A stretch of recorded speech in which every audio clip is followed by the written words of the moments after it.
Hey, what's up, everybody? Welcome into the show. Yet another episode of Crushing Fantasy Football. I am Bryce Lockridge, host of the show, guys. Today, I am going to be giving you guys my mid-round players that have massively high ceilings. And I'm going to start with the first player on my list, and that is Mike Williams. Now, this is a guy who came out and exploded last year, early in the season, and there was a point where he was the number one wide receiver in fantasy.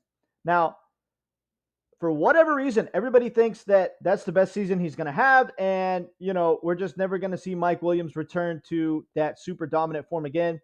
I don't agree with this whatsoever. I mean, look, he gets to be the Alpha X wide receiver. And what's going to be one of the highest scoring offenses in the NFL this year in the Chargers, he's got Justin Herbert to sling him the rock. We all know that Justin Herbert has a massive arm. One of the strongest arms in the NFL. I mean, it's right up there with Patrick Mahomes. So Mike Williams' big playability in this offense is insane. He's going to have plenty of red zone targets and scoring opportunities because this team's going to be in the red zone a lot. It's going to be one of the highest scoring offenses in the NFL.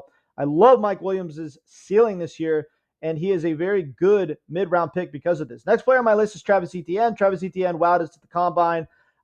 His athletic intangibles are right up there with some of the best running backs in the NFL. We know that if this dude gets the right role in an NFL offense, he has the potential to be one of the best running backs in fantasy. Now, he's on the Jacksonville Jaguars, so that's a definite downside. But look, last year, James Robinson was one of the better running backs in fantasy for a certain stretch, and that was with the Jacksonville Jaguars always playing from behind. Look, they're going to be better this year with a second-year Trevor Lawrence.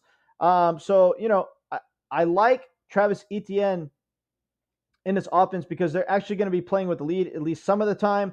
He's more talented than James Robinson. So if James Robinson could do well last year for fantasy in this offense, Travis Etienne has some pretty darn good upside. Next player on my list is going to be Breece Hall. This is a true three-down back.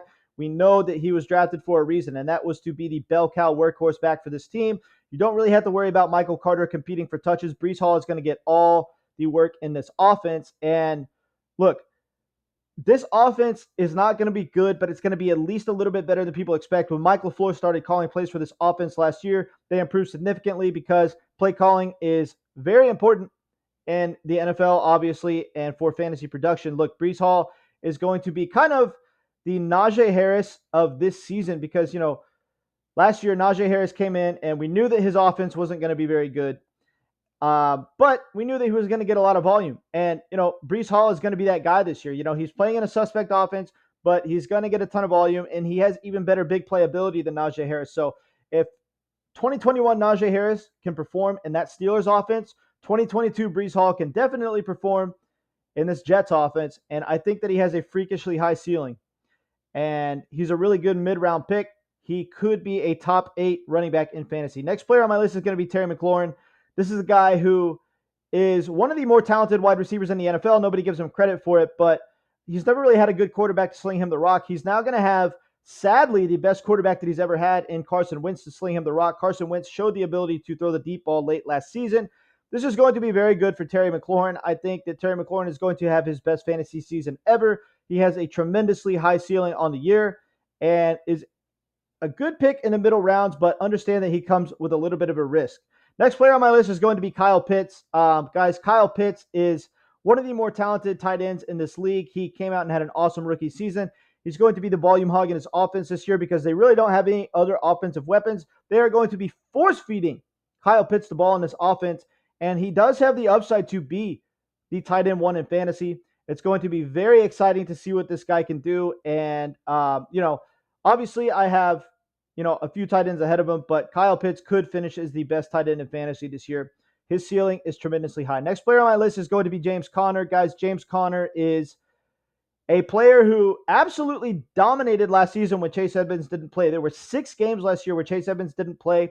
During this time, James Conner had 3 top 5 fantasy finishes on the week. So I have very good reason to believe that with him being the bell cow running back for this team and having absolutely no competition for touches, and him, seeing a significantly increased workload because of this, he has the ability, the outside shot, to finish as a top 5 running back in fantasy. Let's remember that last year he was 3rd in the NFL in touchdowns. His touchdown upside is ridiculously high. His talent level is ridiculously high, and he's going to be in an offense that provides him a lot of scoring opportunities, and he's going to get insane volume. I love James Conner on the season. Next player on my list, last player I have here is Rashad Bateman.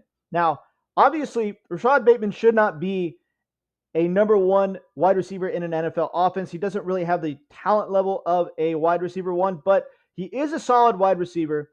He definitely has some talent, and he's going to be playing in an offense that's going to have to force feed him the ball. I mean, look, Lamar Jackson can't run the ball on every play. They can't throw the ball to Mark Andrews on every play. They're going to have to target their wide receivers at some point. Rashad Bateman is going to be the guy for the Baltimore Ravens this year. He has absolutely no competition from any other wide receivers, and due to the ridiculous amount of volume he's going to get, his ceiling is tremendously high. All right, guys, those are my mid-round picks that have tremendously high ceilings. I appreciate you tuning into the video. I will catch y'all later.